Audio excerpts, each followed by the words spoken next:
Welcome, all you +2 comedy modifiers, back to the stream. My glasses are dirty again. Welcome back to Solving the Witness, a laid-back, annotated Let's Play where we try to discover the underlying meaning of Jonathan Blow's The Witness. And last time we played, I got up to 357 panels plus 68, if memory serves. And we didn't solve as many as I wanted to last week. We spent a lot of time just solving 3 puzzles over here and just kind of talking about philosophy in the Windmill. And I'm going to talk about philosophy in the Windmill immediately right now.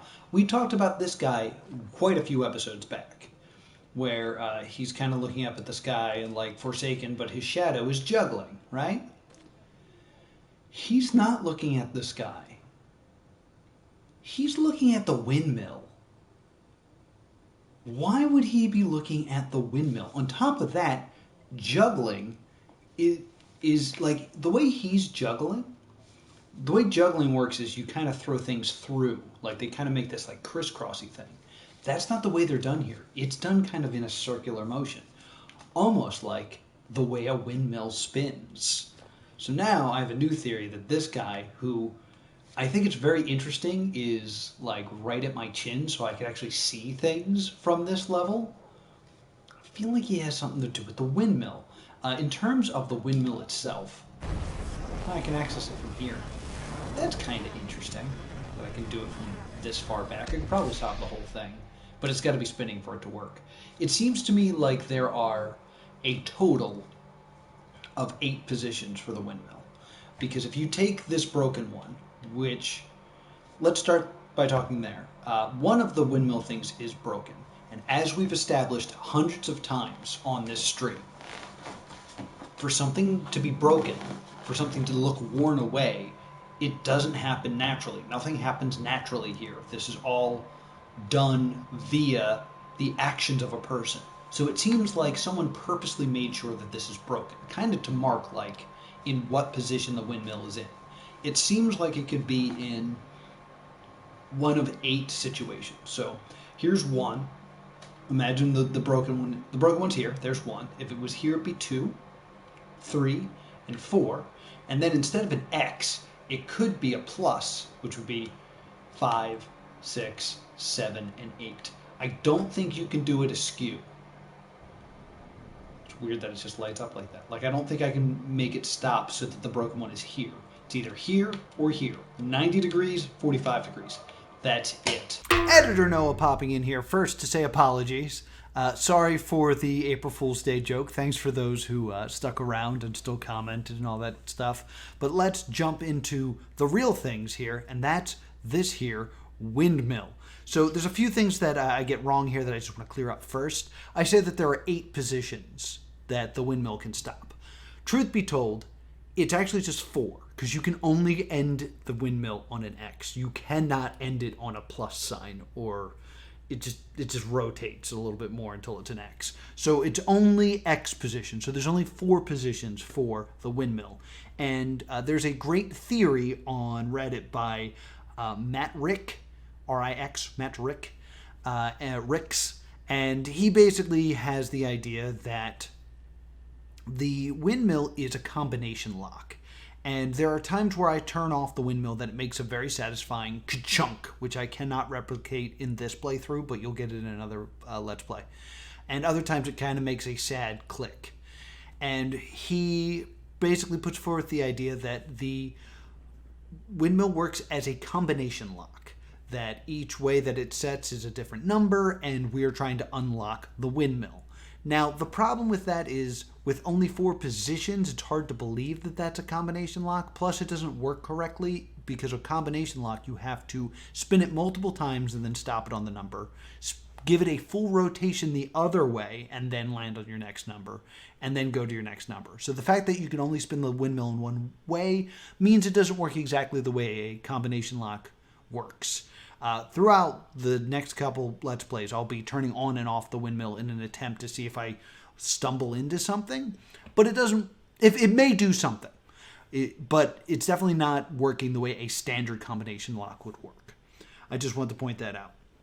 One thing that I miss here that I find very interesting is when you do the environmental puzzle, because I try to do the environmental puzzle from really far away, the lasers disappear.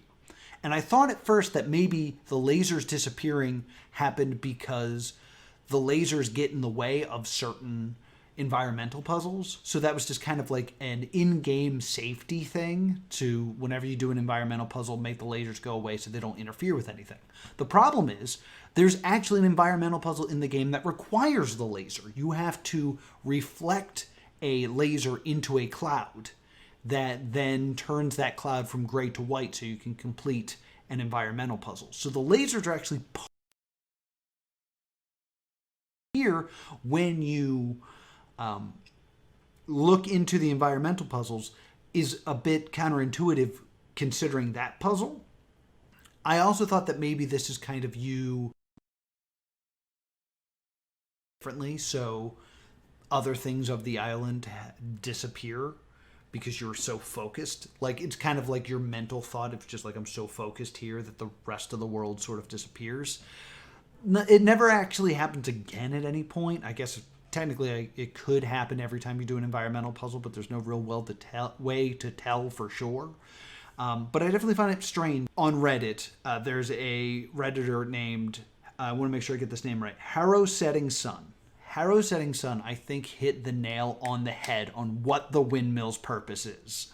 Because the windmill is central to the witness. It's on the box art. It was one of the first things that they added into the game. It's in the alpha build of the game. The windmill was always present. This could be a metaphor to Don Quixote, because we believe that the windmill is the answer to everything. We are chasing this monster and trying to crack it and solve it when it's really just a windmill. Jonathan Blow knew we would obsess over this one landmark.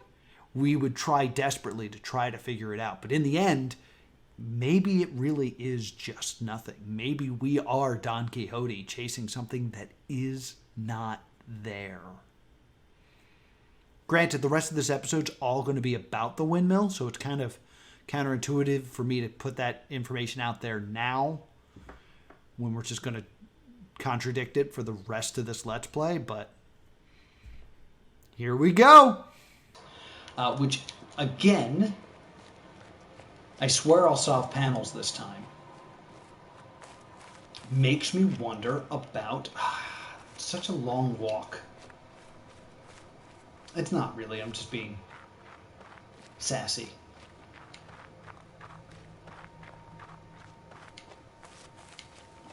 Running all the way through here.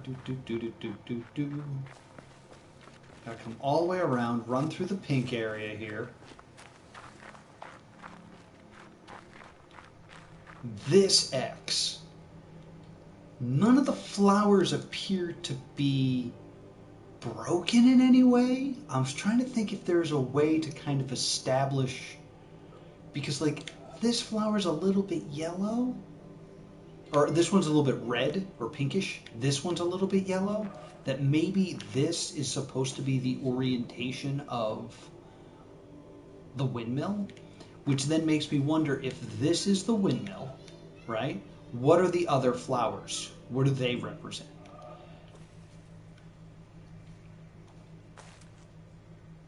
Ooh, do the balls grow? That's a good idea, Nate. I will have to think about that.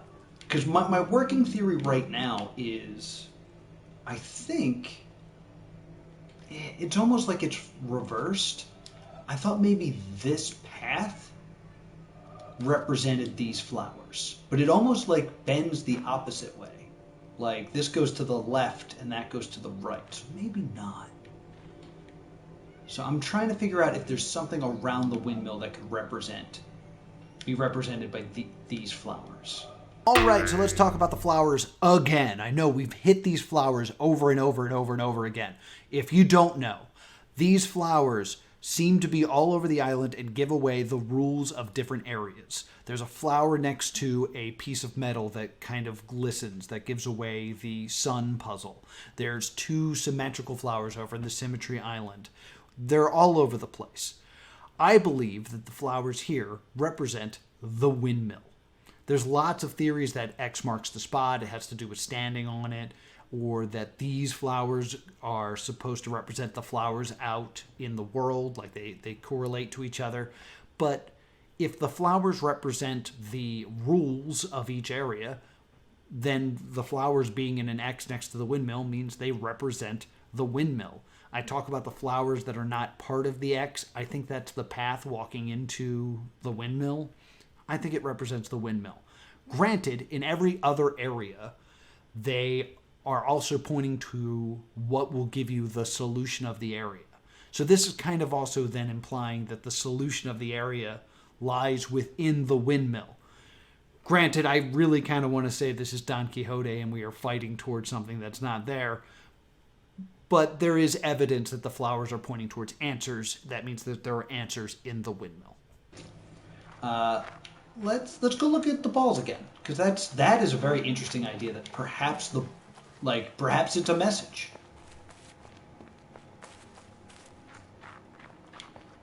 Cut through this way. Yeah.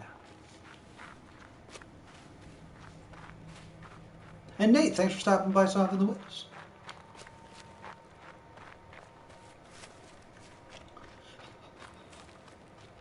All right, so how many balls do we got? 6, 7, 8, 9. There's 9 balls. He's juggling 6 of them, and then 3 of them are kind of askew. So I guess technically there is a 9th position for the windmill, which is on. But I think that's more of getting it to the other positions. Yeah, because there's 3 that are kind of like out, and then I don't know if are these different rocks. I think they're the same rock, just modeled different, like modeled in different positions. No, there's at least 2 different types of rocks.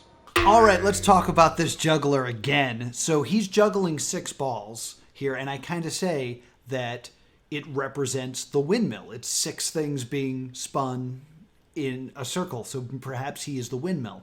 In the windmill, there are 6 videos. Each video relates to one of the key themes of the witness, which was nicely very much broken down by Drake in 1984. So thank you for that. I haven't read this yet on the show, but I've been meaning to, so let's jump into it.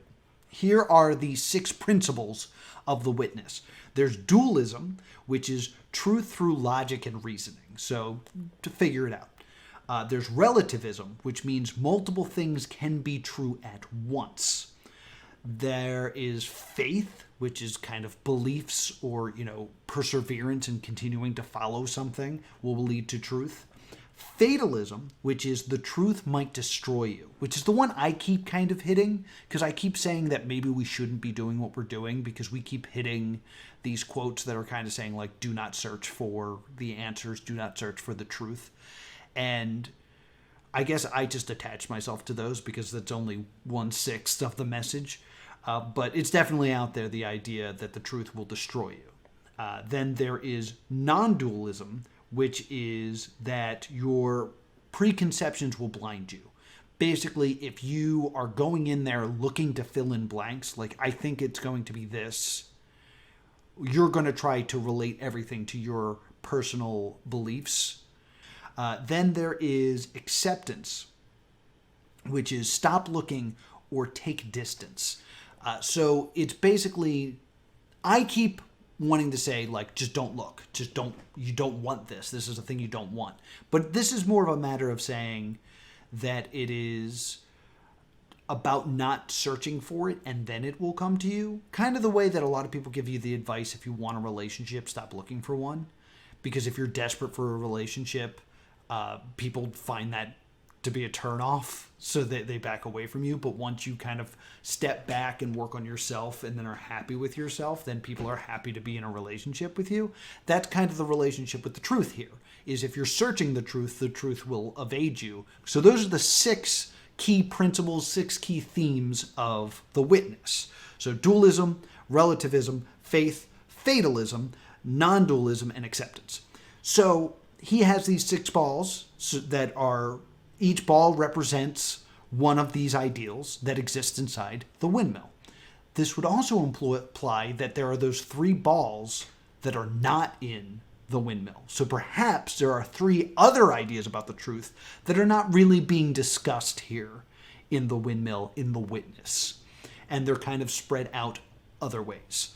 I kind of had the theory that maybe those balls are a map, because if you kind of skewed it, you could possibly make it that one of the balls is in the area that has no puzzles, and you could take it to mean the idea that there is no truth. There is only chaos. There is only coincidence. There's no one true truth. It's just kind of stuff happening. So there is nothing. And that would be a hard thing to kind of discuss. Also the idea that maybe it's mythology, because I kind of talked very recently about the story of Odysseus and things like that. And that's not something that is in there a lot. There's not a lot of talk of like Zeus and Roman gods and Norse mythology and Egyptian gods. That's not something that's really discussed in The Witness, so I guess mythology could be one of those askew balls.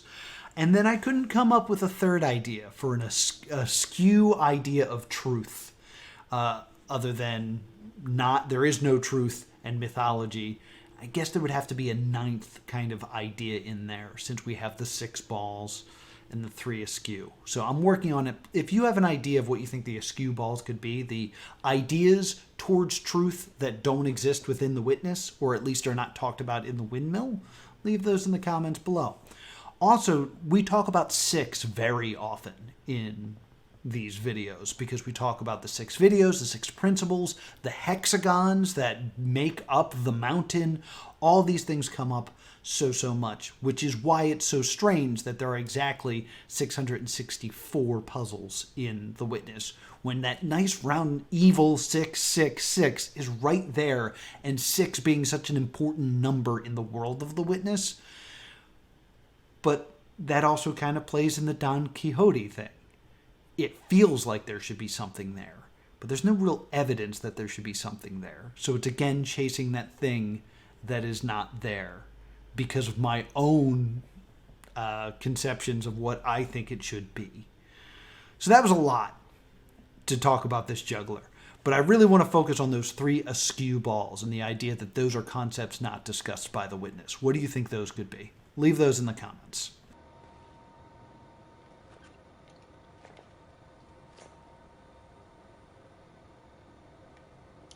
I mean, I guess the flowers could be these trees.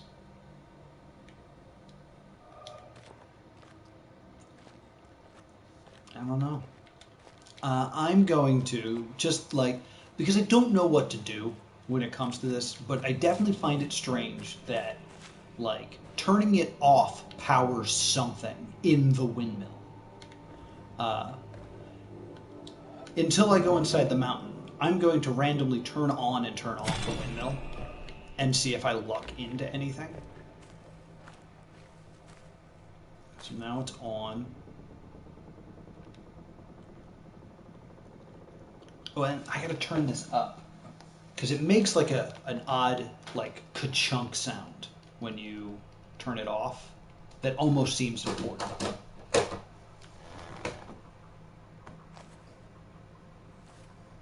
That looks so weird too.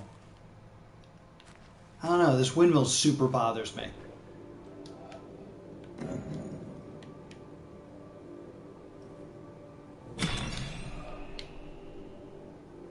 So something's powered right now.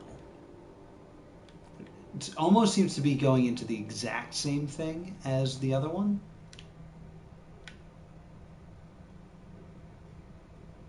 But listen for the ka-chunk.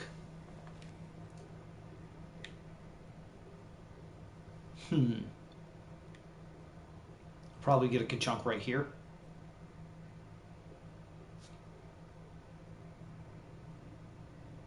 No, it's still going. Let's see if it even stops in a different position. Maybe it can only stop in one spot. Maybe I'm just crazy. I also think maybe this window is important,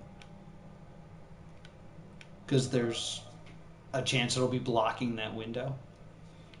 So last time it was the broken was pointing this way. Let's see if it just naturally goes back to that. Maybe I'm just wrong. My hair is really weird today. I'm sorry. Stop.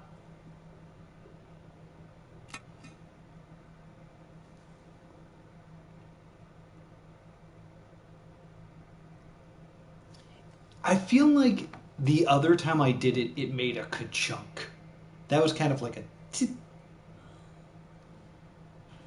Can you go up into the tower? No, not really. You can go down below it.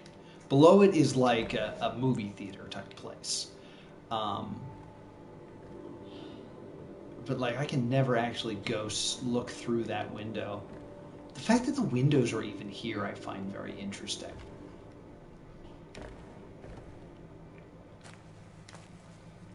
How familiar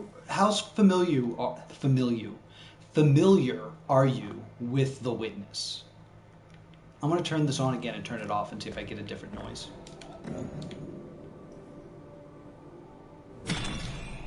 Because like it was definitely just like a, but I remember a ka-chunk last time. So let's get this bad boy spinning. There you go. I also want to point out yet again, this isn't how windmills work. Windmills work because the wind blows them.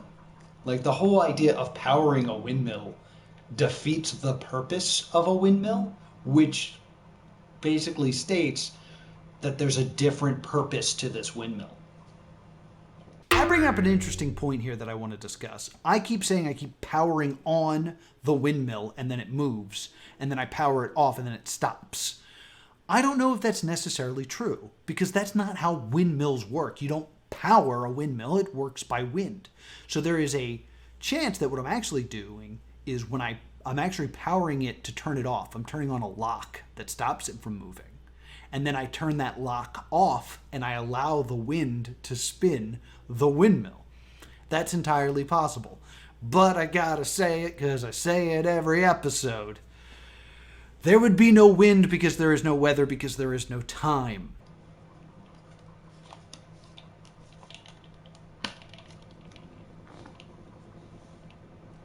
Oh, cool. Okay, I'm going to try... All right, I'm going to wait a second. Because I'm going to try to get it so that, like, when I stop it...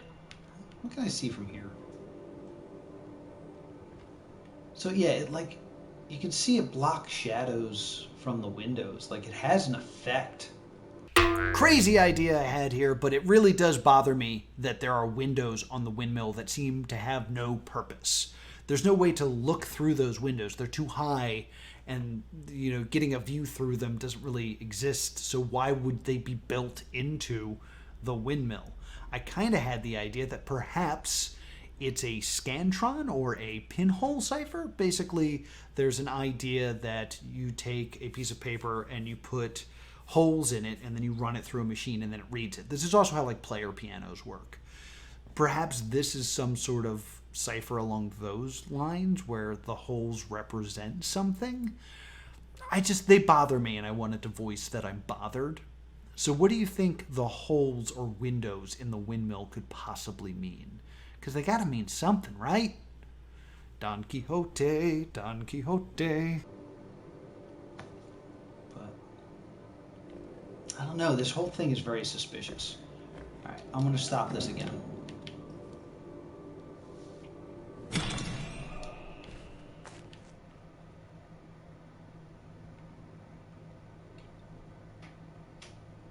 Alright, I think I ended up, it'll either stop here in the upright position or the X position that it was just in, which we'll see if we get that nice ka-chunk I talked about last time. To stop here. No, it's not stopping here. Okay.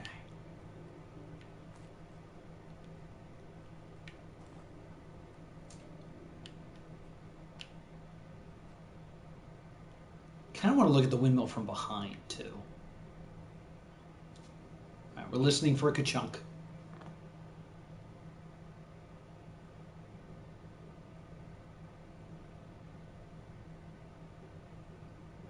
Bated breath.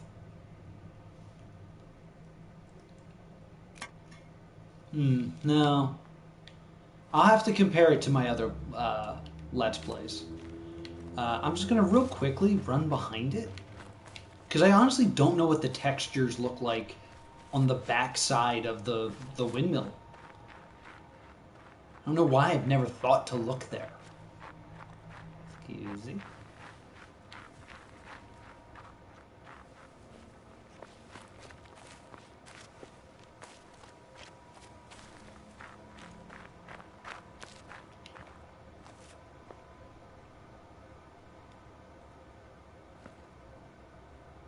Interesting. So the game seems to have gone out of the way to make them all different in terms of stripes. 0, 1, 2. Do you think the one we currently can't see has all 3 stripes?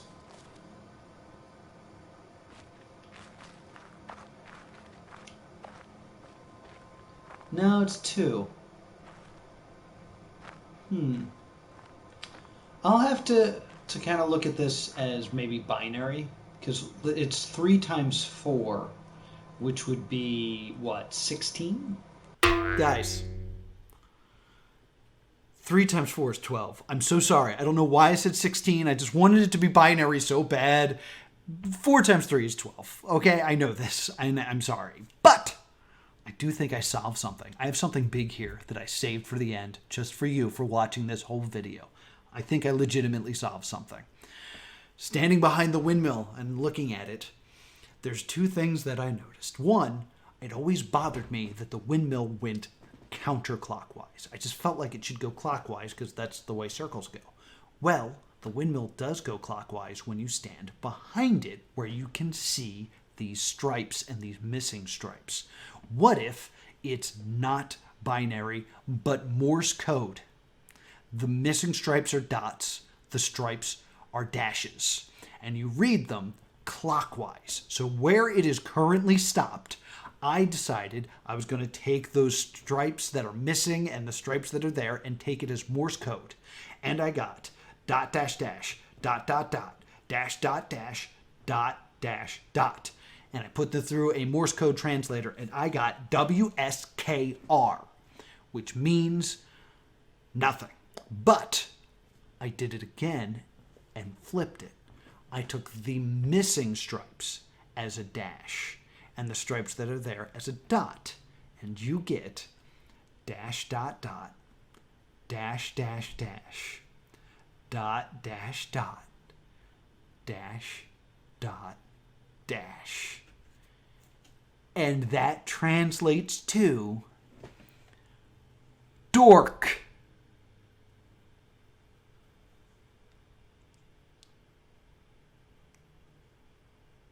Right? 3 times, what am I down? Yeah, it'd be 16, which would be perfect binary if a missing stripe equaled 0 and a stripe being there equaled 1. There'd be multiple solutions because I don't know which order they're supposed to be in. I would assume the broken one would be the beginning or the ending, and then I would go clockwise, or whatever way the windmill goes. It would be perfect binary, but it would only be 2 digits or 2 letters. Okay.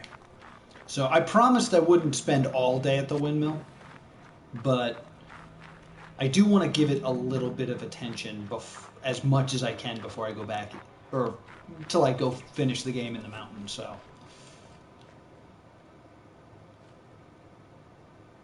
one is a stripe blank, and the other is a stripe blank stripe. Yeah, they're definitely different. Yeah, it's not. It busts my theory that each one was a unique number. They're all different. That's why I'm thinking it might be binary. And that's going to do it for another edition of Solving the Witness. Thank you so much for joining me. Let's go through our takeaways. So first we have the idea of the windmill positions being a combination lock. Do you think there's any merit to that?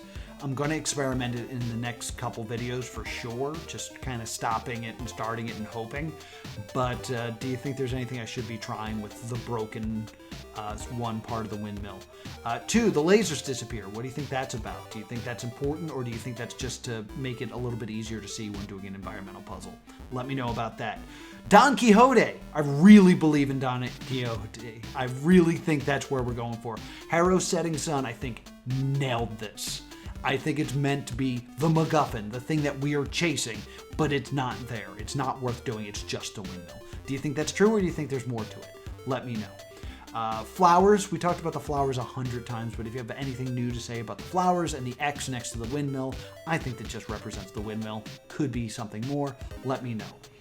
Then we have the 6 balls representing the 6 ideas of the witness. Do you think I have the ideas right? I'm pretty sure I do.